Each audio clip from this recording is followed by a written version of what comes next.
আসসালামু আলাইকুম রহমতুল্লাহ। দেখুন, কয়েকদিন আগেই আমাদের শিক্ষক মহোদয় কৃষক ভাই মোহাম্মদ জাহিদ হাসান তার আলু শুধু লাগাইতেছিল, আজকে সেই আলু বাঁধে দেওয়ার উপক্রম। অল্প সময়েই হয়তো এই ফসল হারভেস্ট করা হবে। আসলে ফসলের পরিচর্যা করলে, যত্ন সঠিকভাবে নিলে ফসলের সময় খুব অল্পই লাগে। তা আমরা জাহিদ ভাইয়ের কাছ থেকে কিছু শুনতে চাচ্ছি।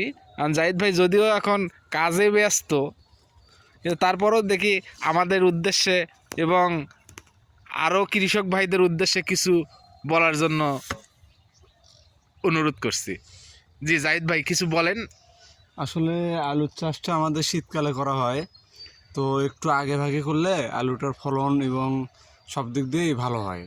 যেহেতু কুয়াশা আরও আবহাওয়ার অনেক দিক আছে, এই দিকগুলো মূলত যদি কুয়াশা থেকে রক্ষা পেতে চাই একটু আগুরভাবে আলু কাটতে হয়। তো সে তুলনায় আশাবাদী আমরা এই আলুটা সঠিক সময়ে লাগাচ্ছি এবং এখান থেকে ভালো কিছু আশা করা যায়। এখানে অনেক ফলন আশা করি আমরা। এখন দেখা যাক কতটুকু কী হয়। ধন্যবাদ। ধন্যবাদ আমাদের কৃষক প্লাস শিক্ষক মোহাম্মদ জাহিদ হাসান ভাইকে। আমরা আবারও এই জমির আলু হারভেস্টিংয়ের সময়ও আপনাদের সামনে চলে আসবো ইনশাআল্লাহ। ধন্যবাদ।